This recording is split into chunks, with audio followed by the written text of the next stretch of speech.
रात का समय था और आसमान में बादल छाए हुए थे। हवा में एक अजीब सी ठंडक थी, जैसे कोई अनदेखी शक्ति पास हो। आदिल और उसके दोस्त फहद और माजिद गांव के पास स्थित एक बंद स्कूल के सामने खड़े थे। ये स्कूल कई साल पहले एक हादसे के बाद बंद कर दिया गया था, लेकिन लोग कहते थे कि वहां कुछ अजीब घटनाएं होती हैं। क्या तुम लोग तैयार हो? आदिल ने धीमी आवाज में पूछा। फहद ने हंसते हुए जवाब दिया, अरे भाई, हम तो बस तुम्हारे साथ हैं। देखते हैं इस स्कूल में क्या भूत है। माजिद ने थोड़ा घबरा कर कहा, यार ये मजाक नहीं है। मैंने बुजुर्गों से सुना है कि इस स्कूल में रात को बच्चों की चीखें सुनाई देती हैं। आदिल ने उसकी बात को नजरअंदाज करते हुए स्कूल का दरवाजा धकेला।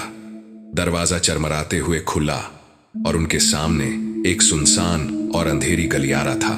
रोशनी के लिए उनके पास सिर्फ एक टॉर्च थी, जो आदिल के हाथ में थी। उन्होंने धीरे धीरे कदम बढ़ाए। फर्श पर धूल की मोटी परत जमी हुई थी और हवा में मिट्टी की गंध थी। गलियारे में चलते हुए उन्हें दूर कहीं बच्चों की हंसी सुनाई दी। ये आवाज, माजिद रुक कर कांपती हुई आवाज में बोला। ये सिर्फ हवा की आवाज होगी, फहद ने उसे दिलासा दी, लेकिन उसका दिल भी तेजी से धड़क रहा था। आदिल ने टॉर्च की रोशनी आगे की तरफ डाली और अचानक उन्हें दीवार पर एक परछाई दिखाई दी। परछाई इंसानी आकार की थी, लेकिन वह किसी चीज से जुड़ी हुई नहीं थी। ये क्या है? आदिल की आवाज कांपने लगी। परछाई हिलने लगी, जैसे उनकी तरफ बढ़ रही हो। भागो! फहद चिल्लाया, लेकिन उनके पैर जमीन से चिपके हुए महसूस हो रहे थे। परछाई उनके करीब आ रही थी और फिर अचानक परछाई उनकी तरफ बढ़ती जा रही थी और ऐसा लग रहा था जैसे पूरी हवा भारी हो गई हो। आदिल ने कांपते हाथों से टॉर्च की रोशनी उस पर डाली, लेकिन जैसे ही रोशनी परछाई पर पड़ी, वह गायब हो गई। कहां गई? माजिद ने डर से चारों ओर देखते हुए कहा। उसकी आवाज इतनी धीमी थी कि ऐसा लगा जैसे वह खुद से बात कर रहा हो। कुछ नहीं है, शायद हमारी आंखों का धोखा था, आदिल ने कहा, लेकिन उसकी आवाज में डर साफ झलक रहा था। मुझे यहां कुछ ठीक नहीं लग रहा, हमें वापस चलना चाहिए, फहद ने जोर देकर कहा। अब आए हैं तो खाली हाथ नहीं जाएंगे, आदिल ने जवाब दिया। वे और आगे बढ़े। गलियारा और ज्यादा अंधेरा और संकरा होता जा रहा था। हर कदम पर उनकी धड़कनें तेज हो रही थीं। अचानक उनके पीछे दरवाजे के जोर से बंद होने की आवाज आई। ये क्या था? माजिद चौंक कर पीछे मुड़ा। कोई मजाक कर रहा है, आदिल ने खुद को समझाने की कोशिश की, लेकिन इस बार वह खुद भी अपनी बात पर यकीन नहीं कर पा रहा था। तभी उन्हें पास के एक कमरे से हल्की हल्की सिसकियों की आवाज सुनाई दी। तीनों ने एक दूसरे की तरफ देखा। तुमने सुना? फहद ने दबे हुए स्वर में पूछा। आदिल ने धीरे से सिर हिलाया। उन्होंने उस कमरे की तरफ कदम बढ़ाए। दरवाजा थोड़ा खुला हुआ था, अंदर अंधेरा था, लेकिन सिसकियों की आवाज साफ सुनाई दे रही थी। कौन है वहां? आदिल ने हिम्मत जुटाकर पूछा। कोई जवाब नहीं आया। सिसकियां अचानक बंद हो गईं। मुझे यहां से निकलना है, माजिद लगभग चिल्ला पड़ा। चुप रहो, देखते हैं, आदिल ने उसे शांत कराया। आदिल ने दरवाजे को और खोलने के लिए हाथ बढ़ाया, लेकिन जैसे ही दरवाजा पूरी तरह खुला, अंदर से एक ठंडी हवा का झोंका उनके चेहरे पर पड़ा। कमरे में कोई नहीं था, पर जमीन पर बच्चों के छोटे छोटे पैरों के निशान बने हुए थे। ये निशान कहां से आए? फहद ने कांपते हुए पूछा। आदिल कुछ कहने ही वाला था कि तभी कमरे के कोने से हंसी की एक डरावनी आवाज आई। यह आवाज ऐसी थी जैसे कोई बच्चा खिलखिला रहा हो, लेकिन उसमें कुछ अजीब और भयानक था।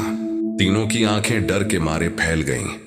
आवाज तेज होती जा रही थी और तभी एक परछाई कोने से निकलकर उनके सामने आ गई।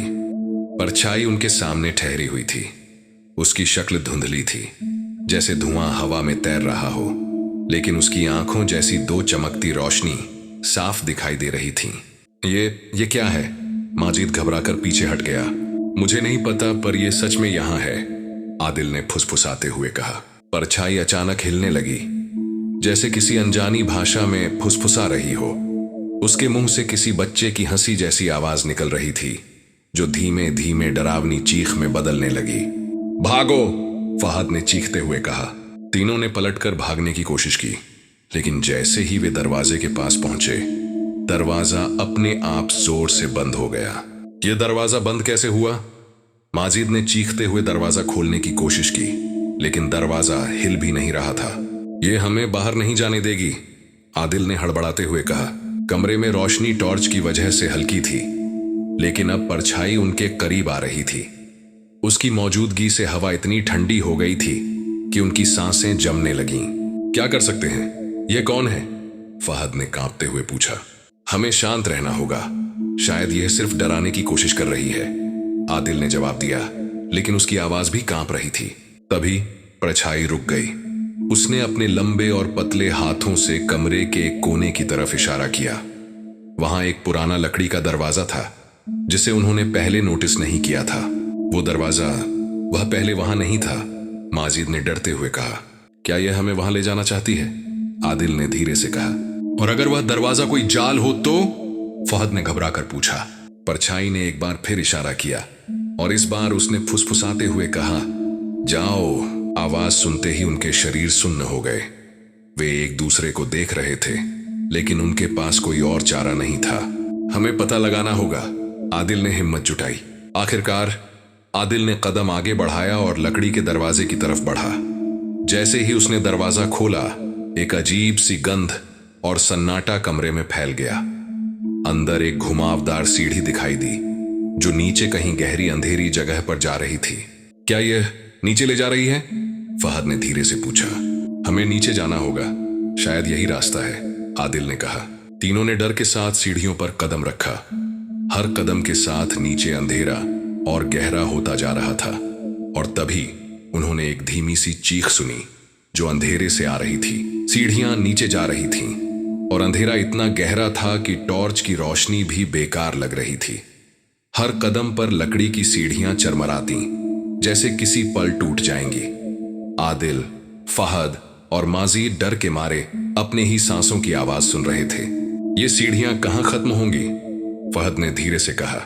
उसकी आवाज में बेचैनी साफ झलक रही थी। शांत रहो, हमें नीचे देखना होगा कि आखिर ये सब क्या है, आदिल ने जवाब दिया। लेकिन सच तो यह था कि वह खुद भी डर से कांप रहा था। अचानक सीढ़ियां खत्म हो गईं और वे तीनों एक बड़े खाली कमरे में पहुंचे। यह कमरा पुरानी ईंटों से बना हुआ था और दीवारों पर अजीब से निशान खुदे हुए थे। हवा में सीलन और खून की बू थी। ये जगह तो स्कूल से बिल्कुल अलग लगती है, माजिद ने कांपते हुए कहा। हाँ, जैसे ये जगह स्कूल के नीचे छिपी हुई हो, आदिल ने चारों ओर देखते हुए कहा। कमरे के बीचों बीच एक पुरानी लकड़ी की मेज थी। मेज पर एक फटी हुई किताब और एक टूटी हुई गुड़िया रखी हुई थी। ये सब यहाँ क्यों रखा है? फहद ने धीरे से कहा। आदिल ने मेज के पास जाकर किताब को उठाया। किताब पर धूल जमी हुई थी और उसके कवर पर बड़े बड़े अक्षरों में लिखा था, पापियों की सजा। ये क्या है? आदिल ने फुसफुसाते हुए कहा और किताब खोलने लगा। जैसे ही उसने किताब खोली, कमरे की हवा ठंडी होने लगी। किताब के अंदर अजीब सी तस्वीरें और किसी अनजानी भाषा में लिखे हुए शब्द थे। ये भाषा कौन सी है और ये चित्र इतने डरावने क्यों हैं? माजिद ने किताब पर झांकते हुए कहा। तभी गुड़िया के पास से एक हल्की सी हंसी की आवाज आई। तीनों चौंक कर पीछे हटे। ये गुड़िया हंसी? फहद ने घबरा कर कहा। गुड़िया के खाली काले गड्ढों जैसे आंखों से अब खून की बूंदें टपक रही थीं। और तभी कमरे की दीवारों पर अजीब से साए उभरने लगे। उन सायों में छोटे छोटे बच्चों के चेहरे दिखाई दे रहे थे, जो चीख रहे थे, रो रहे थे। उनकी आंखें दर्द और नफरत से भरी हुई थीं।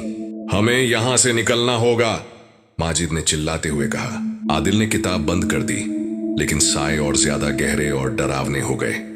दीवारों पर खुदे निशान अब चमकने लगे और कमरे में एक भयानक चीख गूंजने लगी। दरवाजा कहाँ है? हमें वापस जाना होगा। फहद ने घबराते हुए चारों ओर देखा, लेकिन सीढ़ियां गायब हो चुकी थीं। अब उनके सामने सिर्फ अंधेरा था। और तभी साए धीरे धीरे उनकी तरफ बढ़ने लगे। उनके चेहरों पर अब मुस्कान थी, लेकिन यह मुस्कान डरावनी थी, जैसे वे किसी शिकार के करीब पहुंच गए हों। भागो, आदिल चिल्लाया, लेकिन कमरे में भागने की कोई जगह नहीं थी। साए अब उनके बिल्कुल करीब आ चुके थे। कमरा ठंड से भर गया था और साए उनकी ओर बढ़ते जा रहे थे। उनके चेहरे पर भयानक मुस्कान और उनकी आंखों से निकलती काली रोशनी ने आदिल, फहद और माजिद को जड़ कर दिया। हमें कुछ करना होगा, फहद ने कांपते हुए कहा। लेकिन क्या? यहां से बाहर निकलने का कोई रास्ता नहीं दिख रहा। माजिद की आवाज अब लगभग चीख में बदल चुकी थी। आदिल ने अचानक मेज पर रखी किताब की तरफ देखा। शायद ये किताब ही सबका कारण है, उसने कहा। तुम कहना क्या चाहते हो? फहद ने पूछा। अगर ये किताब खोली गई थी तो शायद इसे बंद करना या इसे नष्ट करना ही इसका हल हो सकता है, आदिल ने हिम्मत जुटाते हुए जवाब दिया। आदिल ने किताब को फिर से उठाया, लेकिन जैसे ही उसने उसे हाथ में लिया, कमरे में एक भयानक गूंज सुनाई दी। साए और तेजी से उनकी तरफ बढ़ने लगे। आदिल जल्दी करो, माजिद ने चिल्लाया। आदिल ने किताब को बंद किया और उसे मेज पर पटक दिया, लेकिन इस बार साए रुकने की बजाय और ज्यादा आक्रामक हो गए। उनके मुंह से बच्चों की चीखों जैसी आवाजें निकलने लगीं और दीवारों पर काले हाथ उभरने लगे। यह काम नहीं कर रहा, आदिल ने घबरा कर कहा। शायद इसे जलाना होगा, फहद ने सुझाव दिया। तीनों ने इधर उधर देखा, लेकिन कमरे में आग जलाने का कोई साधन नहीं था। तभी माजिद की नजर कमरे के कोने में रखे एक पुराने दीपक पर पड़ी। दीपक में तेल भरा हुआ था और उसमें माचिस रखी हुई थी। वहां दीपक है, उसे लाओ, माजिद चिल्लाया। फहद ने तेजी से दीपक उठाया और माचिस जलाई। दीपक की लौ जलते ही कमरे में हल्की रोशनी फैल गई और साए थोड़ी देर के लिए रुक गए।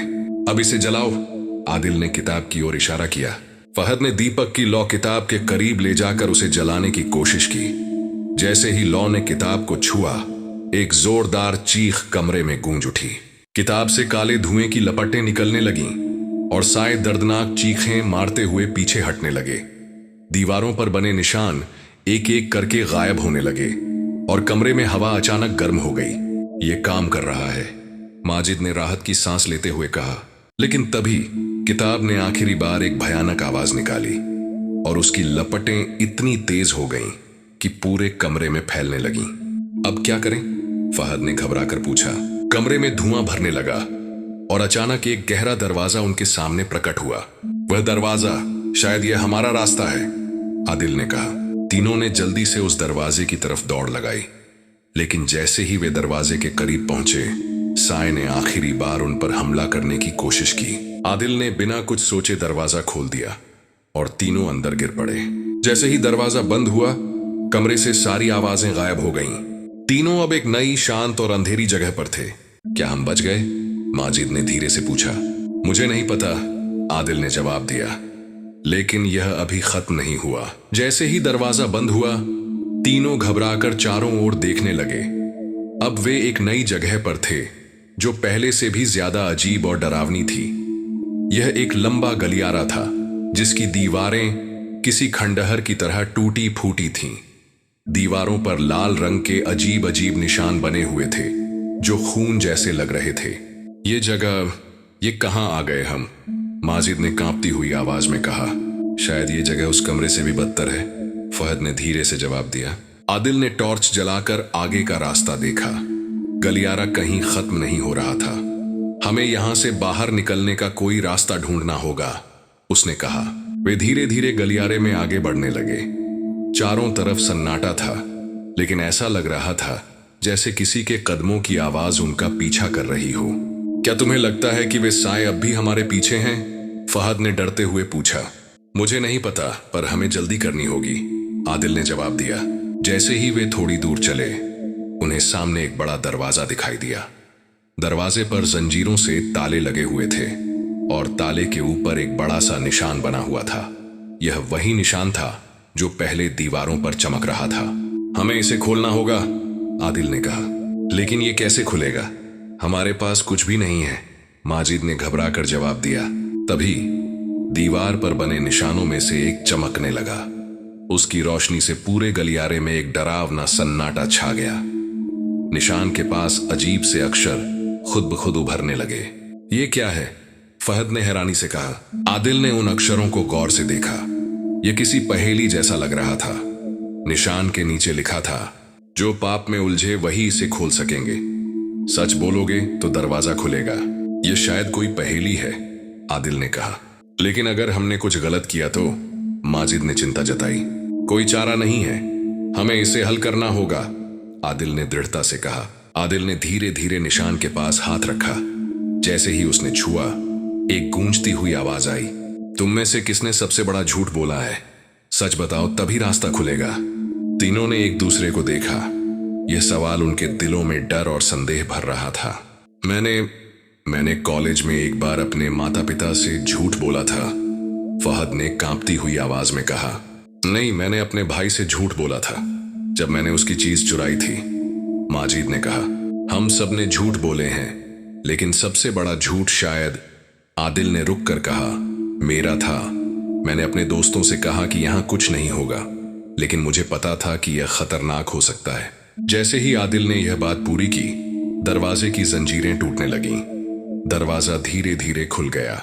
ये खुल गया, फहद ने चौंक कर कहा। चलो जल्दी अंदर चलते हैं, शायद यही हमारा रास्ता है, आदिल ने कहा। लेकिन जैसे ही वे अंदर गए, दरवाजा फिर से बंद हो गया और पीछे से एक धीमी डरावनी हंसी सुनाई दी। हम अभी भी खतरे में हैं, आदिल ने कहा। यह खत्म नहीं हुआ। दरवाजा बंद होते ही तीनों घबरा कर चारों ओर देखने लगे। अब वे एक बड़े और अजीब से कमरे में थे। कमरे की दीवारें काले पत्थरों से बनी थीं, जिन पर कई अजीब और डरावने चित्र खुदे हुए थे। यह जगह किसी पुरानी कब्रगाह जैसी लग रही थी। कमरे के बीचों बीच एक बड़ा पत्थर का चबूतरा था। उस चबूतरे पर एक और किताब रखी हुई थी, लेकिन इस बार उसके आसपास काले धागों और मोमबत्तियों का घेरा बना हुआ था। क्या यह फिर से कोई किताब है? माजिद ने डरते हुए पूछा। मुझे लगता है कि यही हमारी परीक्षा का अगला हिस्सा है, आदिल ने गंभीरता से कहा। फहद ने चारों तरफ नजर घुमाई। यह जगह, यहां कुछ तो छिपा है, मुझे यहां बहुत डर लग रहा है। तभी कमरे की दीवारों पर खुदे चित्र चमकने लगे और उनमें से एक गूंजती हुई आवाज निकली। तुम यहां क्यों आए हो? क्या तुम सच का सामना कर सकोगे? तीनों के रोंगटे खड़े हो गए। हम बस यहां से बाहर जाना चाहते हैं, आदिल ने कांपती हुई आवाज में कहा। आवाज ने जवाब दिया, जो यहां आए हैं उन्हें अपने सबसे बड़े डर का सामना करना होगा। सच बोलोगे तो बच सकोगे, झूठ बोलोगे तो तुम्हारी आत्मा हमेशा के लिए यहीं कैद हो जाएगी। सबसे बड़ा डर? फहद ने घबरा कर कहा। हमें सच बोलना होगा, चाहे कुछ भी हो, आदिल ने कहा। चबूतरे पर रखी किताब अचानक खुल गई। उसमें से एक अजीब सा धुआं निकला और वह 3 हिस्सों में बट गया। धुआं तीनों के सामने अलग अलग रूप में प्रकट हुआ। पहले धुएं में एक छोटी लड़की की परछाई थी, जो माजिद की तरफ बढ़ रही थी। तुमने मुझे क्यों छोड़ा? लड़की की आवाज में गूंज थी। माजिद पीछे हट गया। ये मेरी बहन है। जब वह छोटी थी तो वह एक हादसे में मारी गई थी। मैंने उसे अकेला छोड़ दिया था। यह मेरी गलती थी। जैसे ही उसने यह कहा, धुआं गायब हो गया। दूसरा धुआं फहद के पास गया। उसमें एक बूढ़ा आदमी था, जिसकी आंखों में दर्द था। तुमने मुझे क्यों धोखा दिया? आदमी ने कहा। फहद कांपते हुए बोला, ये मेरे चाचा हैं। उन्होंने मुझसे मदद मांगी थी, लेकिन मैं उनकी मदद नहीं कर पाया। मैं उनसे झूठ बोलता रहा।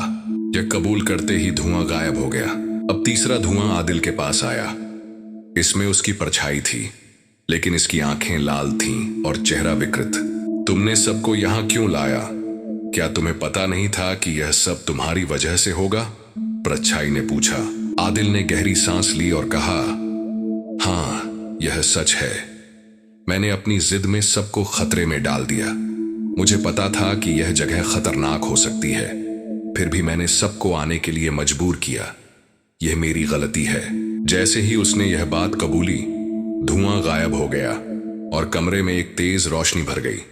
दीवारों पर बने चित्र भी धीरे धीरे मिटने लगे। क्या यह खत्म हो गया? माजिद ने धीमी आवाज में पूछा। नहीं, आदिल ने कहा, यह सिर्फ शुरुआत है। हमें अभी इससे बाहर निकलने का रास्ता खोजना होगा। तभी चबूतरे के पास से एक नया दरवाजा प्रकट हुआ। शायद यही हमारा अगला रास्ता है, फहद ने कहा। वे तीनों दरवाजे की ओर बढ़े, लेकिन उनके मन में यह डर था कि अगले कमरे में उन्हें और भी भयानक सच्चाई का सामना करना पड़ सकता है। दरवाजे के दूसरी तरफ का माहौल पूरी तरह अलग था। यह जगह बेहद ठंडी थी और चारों ओर धुंध फैली हुई थी। ऐसा लग रहा था कि यह कोई खाली मैदान है, लेकिन दूर दूर तक कुछ भी दिखाई नहीं दे रहा था। यह जगह और भी डरावनी लग रही है, माजिद ने कांपते हुए कहा। हमें संभल कर चलना होगा। यह सिर्फ एक और जाल हो सकता है, आदिल ने कहा। तीनों धीरे धीरे आगे बढ़ने लगे। अचानक धुंध के बीच एक विशाल आकृति उभरने लगी। यह किसी आदमी की परछाई थी, लेकिन उसका आकार असामान्य रूप से बड़ा था। उसकी आंखें जलती हुई लाल थीं और उसकी उपस्थिति से ऐसा लग रहा था जैसे पूरी जगह कांप रही हो। ये कौन है? फहद ने डरते हुए पूछा। परछाई ने एक गहरी आवाज में कहा, तुम्हारी हिम्मत कैसे हुई यहां तक आने की? ये जगह तुम्हारे लिए नहीं है। आदिल ने साहस जुटाकर पूछा, तुम कौन हो और हम यहां क्यों हैं? परछाई हंसी और उसकी हंसी पूरी जगह में गूंज उठी। मैं वह हूं जिसे तुमने अनजाने में बुलाया है। मैं उन गलतियों का रूप हूं जो तुमने की हैं। हम यहां सिर्फ बाहर निकलने का रास्ता ढूंढ रहे हैं, आदिल ने जवाब दिया। परछाई ने गुस्से में कहा, यहां से निकलना इतना आसान नहीं है। तुम्हें अपने डर और अपने गुनाहों का पूरी तरह सामना करना होगा।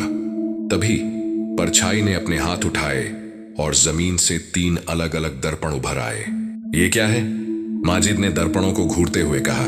परछाई ने कहा, इन दर्पणों में तुम अपने सबसे गहरे डर और पछतावों को देखोगे।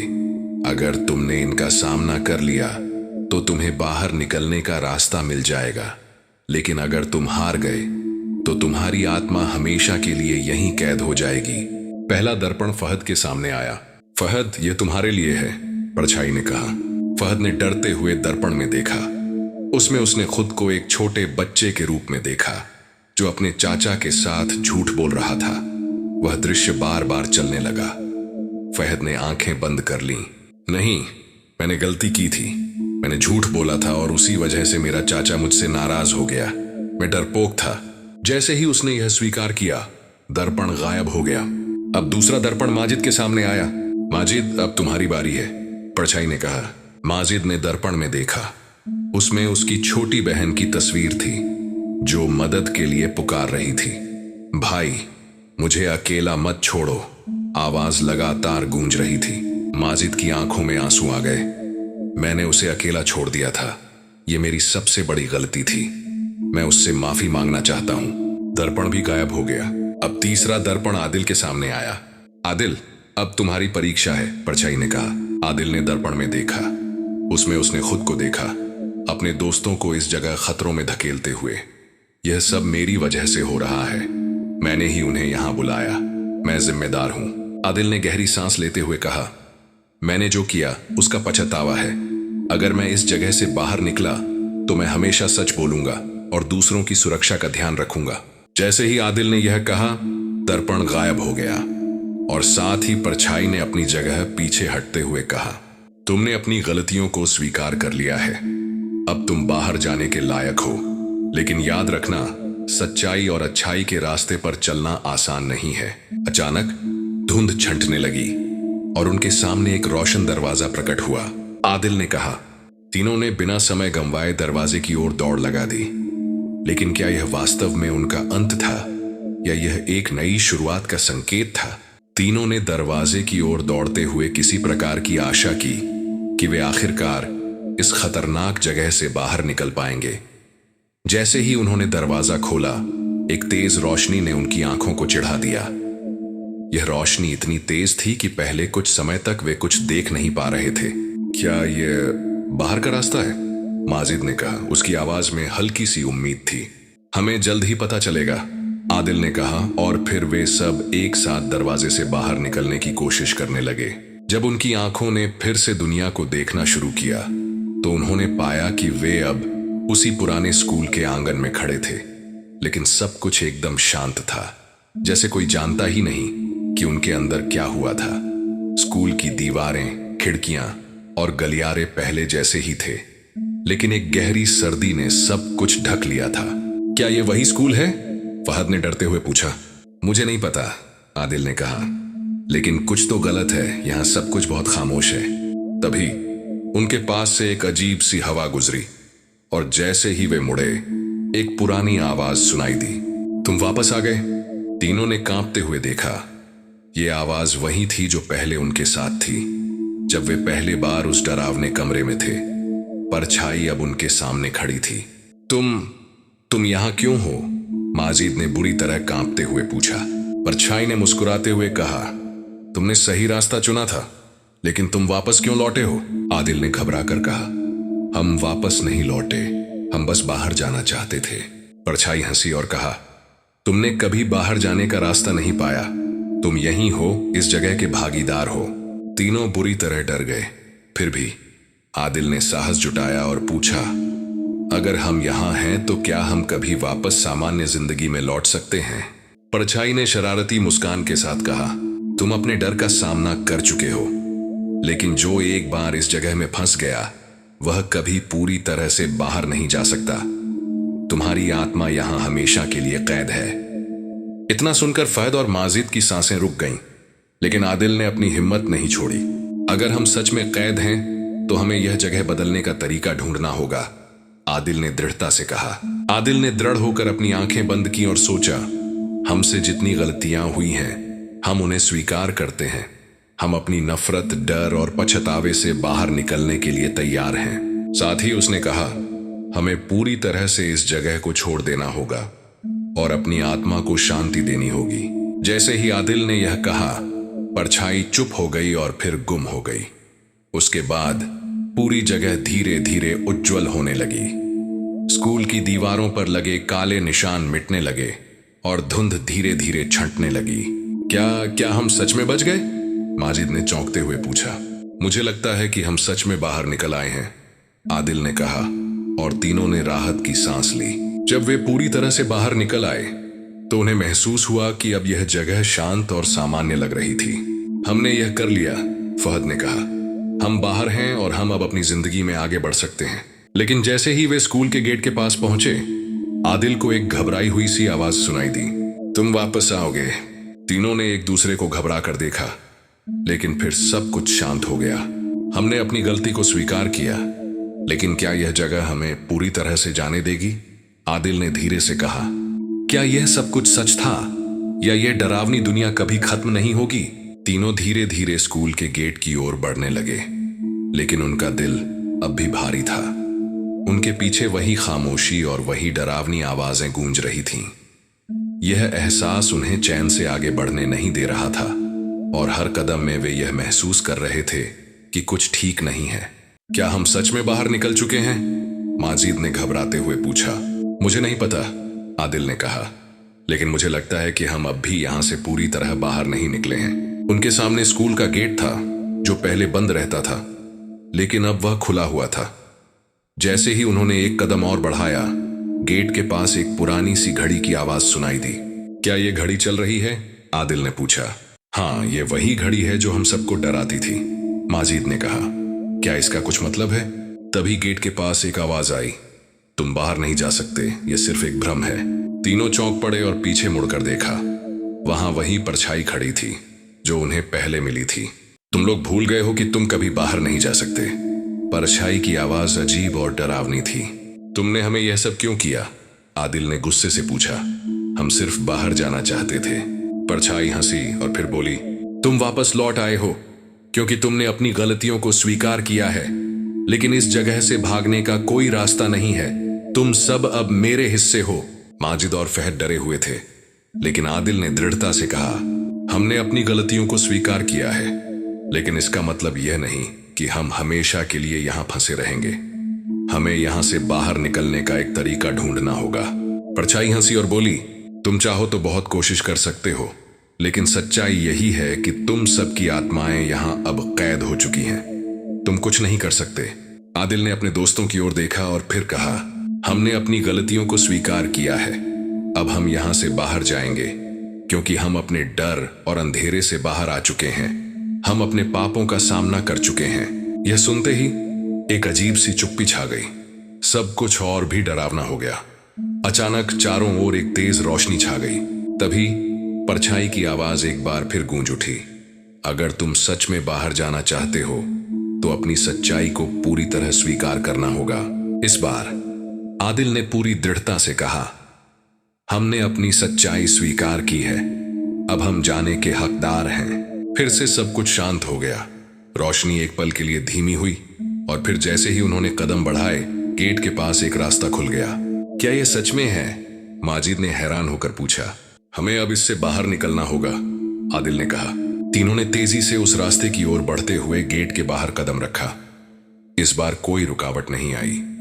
वे स्कूल के बाहर आ चुके थे, लेकिन जैसे ही उन्होंने मुड़कर पीछे देखा स्कूल की परछाई अब भी खड़ी थी। उस परछाई ने एक आखिरी बार हंसी की आवाज दी, लेकिन इस बार वह आवाज हल्की और दूर होती चली गई। तीनों को अब यकीन हो गया कि वे सच में बाहर आ चुके थे। हालांकि स्कूल के बारे में सोचते हुए उन्हें हमेशा यह एहसास रहेगा कि कभी भी डर और अंधेरे का सामना करना पड़ा तो वे उस जगह में फिर से वापस आ सकते हैं। हमने यह किया, फहद ने राहत की सांस लेते हुए कहा। लेकिन याद रखना, आदिल ने कहा, यह अंत नहीं था बल्कि हमारी यात्रा की शुरुआत थी। हम अब खुद को जान चुके हैं और अपनी सच्चाई से लड़ चुके हैं। यहां से वे बाहर तो निकल गए थे, लेकिन यह डर और अंधेरा हमेशा उनकी यादों में रहेगा।